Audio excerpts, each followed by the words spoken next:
नमस्कार मंडळी, कसे आहात? मी अनिता माझ्या ब्लॉगमध्ये तुमचं पुन्हा एकदा स्वागत करते आणि मनापासून दंडवत प्रणाम करते तुम्हा सगळ्यांना आणि माझ्या आजच्या ब्लॉगला सुरुवात करते. तर इथे ना सर्वात पहिले मी आज उठले आणि माझं आजचं डेली रुटीन मी तुमच्यासोबत शेअर करते आहे. रोज कसं असतं तर सगळ्यात पहिले उठून ना मी गॅसवरती पाणी तापत ठेवलं आणि नंतर ना बाथरूममध्ये बकेट जे नळाखाली भरायला ठेवलेली बकेट आणि नंतर ना कुलूप उघडून अंगण वगैरे झाडायला घेतलेला. कसं असतं ना, सकाळी आपल्याला इतकी घाई असते आणि आपण ना बकेट भरेपर्यंत थांबलं ना तर तितकंच टाईम वेस्ट होतो आपला. तरी ते अंगण झाडेपर्यंत बकेट पण भरून होते आणि ना तोपर्यंत आपलं अंगण पण झाडून होतं बकेट भरेपर्यंत. तर अंगण वगैरे झाडून घेतलं आणि बकेट पण तुम्ही बघू शकता भरलेली नव्हती इतकी. तर मी अंगणात ना सड्या वगैरे शिंपून घेते सगळ्यात पहिले अंगण वगैरे झाडल्यावर. आणि ना आपल्याला जे काही निगेटिव्ह वाईब्स असतात ना ते अंगणातूनच येत असतात सर्वात पहिले. तर इथे सड्या वगैरे शिंपून घेतल्या आणि पॉझिटिव्ह वाईब्स येतात आपण सड्या वगैरे शिंपल्याने. जे काही निगेटिव्ह वाईब्स असतात ते दूर होतात आणि मातीच्या सुगंधासोबत पॉझिटिव्ह वाईब्स येतात आपल्या घरात. तर इथे ना मी रांगोळी वगैरे काही काढत नाही, रोज फक्त सडा आणि अंगणच झाडून घेत असते. इतका वेळ नसतो सकाळी सकाळी.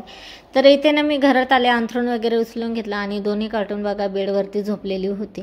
लगेच घर वगैरे झाडून घेतलेलं आणि आता त्यांचे पप्पा त्यांना उठवतील आणि मी घर वगैरे झाडेपर्यंत ना ते पण उठतात. तर लगेच त्यांना पण रेडी करून द्यायची तयारी होते माझी. घरं वगैरे झाडून घेतली का आणि माझा मोठा जो मुलगा आहे ना त्याला माहिती आहे की आपले रोजचे कामं जी आहेत ना आपल्या उठल्याबरोबर करायची ते आपल्याला करावंच लागेल, कारण मम्मी फार रागवते. तर इथे ना तो सकाळी कितीही जीवावर आले ना त्याच्या, तर तो उठला का पहिले बेड आवरून घेत असतो आणि बेड आवरून घेतला का लगेच ब्रश वगैरे करतो तो. इथे आमच्याकडे ना जारचं पाणी आहे, कारण बोरचं पाणी आम्हाला व्यवस्थित लागत नाही. सगळंच इथे ना ज्या कोणी आहे राहतात ना ते सगळेच इथे जारचंच पाणी वापरतात आणि आमचा पण रेग्युलर जारवाला येत असतो. जार वगैरे ठेवून जात असतो तो अंगणामध्ये. तर इथे ना मी लगेचच आंघोळ वगैरे घालून दिलेली आणि गायूने ना त्याला रेडी करून दिलं आणि मी नंतर त्याला ना बॉडी लोशन लावून दिलेलं आणि भांग वगैरे पाडून दिलेला केसांचा. आणि इथे मी आंघोळ वगैरे करून आले आणि छोटं कार्टून गेलेलं होता स्कूलमध्ये आंघोळ वगैरे करून येऊसता. तर इथे लगेच चहा वगैरे ठेवलेला आणि तोपर्यंत ना आता पीठ मळून घेईन. चहा उकळूस तर ना मस्तपैकी पीठ पण मळून होतं आणि चहा पण मस्तपैकी उकळून होतो. तर इथे पीठ वगैरे मळून घेतलेलं मी आणि आता मी हात वॉश करेपर्यंत ना गाईला म्हटलं चहा ओतून घ्या आणि ते ना चहा ओतून घेतला. चहा वगैरे पिऊन घेतलेला मस्तपैकी आणि ते मस्त तूर डाळ शिजत घातलेली, आंबट वरण करायचं होतं आणि त्यासोबत बटाटे पण उकडायला टाकलेले.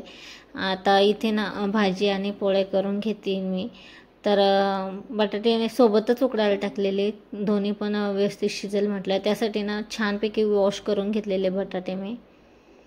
आणि आज ना बोर चालू केले, रेग्युलरच बोर चालू करतो आम्ही डेली, पण जेव्हा जेव्हा बोर चालू केली का तेव्हा तेव्हा मी ना 2 हंडे भरून घेत असते मस्तपैकी स्वच्छ धुवून. तर आता मी स्वयंपाक करत होते तोपर्यंत म्हटलं मिस्टरांना तुम्ही भरून घ्या हंडे. तर इथे मी ना पोळ्या करून घेतलेल्या लगेचच डाळ शिजेपर्यंत. आणि पोळ्या करायचा ना माझा टायमिंग मला वाढवायचा आहे. तर मला ना 10 ते 12 पोळ्या करण्यासाठी ना अर्धा तास लागतो. अर्धा तास म्हणजे 20-25 मिनटं लागतात 12-13 पोळ्या करण्यासाठी. आता मी आज 13 पोळ्या केलेल्या, तर मला ना 29 मिनटं लागलेले म्हणजे 29 मिनिट. तर मला ना थोडंसं टायमिंग फास्ट करायचं, म्हणजे मला कमी वेळेत पोळ्या करायच्या तितका प्रयत्न होईल तितका मी करते. पण मला ना फास्ट जमतच नाही, गडबडमध्ये पोळ्या ना जास्त करपून जातील किंवा तुटतात माझ्याकडून पोळ्या. तर इथे मी 13 पोळ्या करण्यासाठी 29 मिनिट्स लागलेले ऑलमोस्ट, म्हणजे मला एका चपातीला ना 1.5 ते 2 मिनिट लागलेला.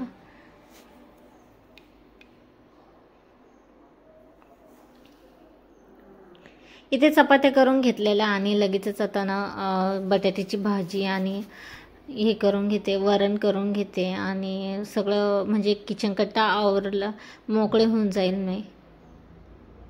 सो इथे बटाट्याच्या भाजीसाठी लगेचच कांदा परतून घेतलेला, बटाटे मॅश करून घेतलेले उकडलेले, हळद मीठ वगैरे टाकून आणि बटाट्याची भाजी रेडी करून द्यायची. आणि छोट्या कार्टूनचा पण डब्बा मी दिलेला नव्हता, तर त्याचं कसं असतं ना, स्कूल त्याचं घराच्या पाठीमागेच आहे, जास्त अंतरावर नाही आहे, हाकेच्या अंतरावर आहे त्याचं स्कूल.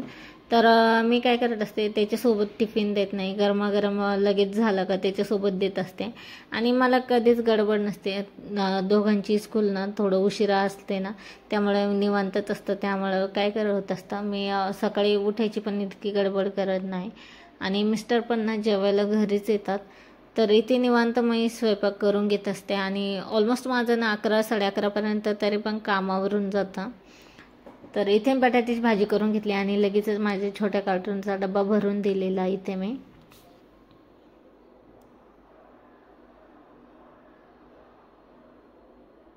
इथे लगेच वरणासाठी ना मी आता कांदा कट करून घेते आहे. आणि कांदा कट करून झालं की लगेच वरण टाकून दिलेलं, आंबट वरण. आणि लगेचच आता भात पण लावून देते ह्याच कुकरमध्ये. आता लगेच किचन कट्टा स्वच्छ करायला मोकळी झाली. म्हणजे गॅसचा वापर झाला ना लगेच, म्हणजे स्वयंपाक वगैरे आवरला का किचन कट्टा स्वच्छ करायला मोकळं होतो आपण. तर इथे किचन कट्टा स्वच्छ करून घेण्याआधी ना लगेच भांडे वगैरे आवरून घेतले, म्हणजे कसंच सगळा किचन कट्टा स्वच्छ धुवून घासून घ्यायला मोकळे होते मी. तर इथे किचन कट्टा लगेच गॅस वगैरे घासून घेतलेला आणि स्वच्छ धुवून मोकळं, म्हणजे क्लीन करायला मोकळी मी. तर किचन कट्टा आणि ते स्वच्छ झालं ना, आपलं सगळं ऑलमोस्ट काम आवरल्यासारखं आपल्याला वाटतं. एक छान पॉझिटिव्ह वाईब्स येतात आपला किचन कट्टा स्वच्छ झाला म्हणजे. तर लगेच किचन कट्टा वगैरे आवरून घेतला का लगेच कपडे धुवायला घेते. आणि माझ्याकडे ना वॉशिंग मशीन नाही आहे, हातानेच कपडे धुते मी.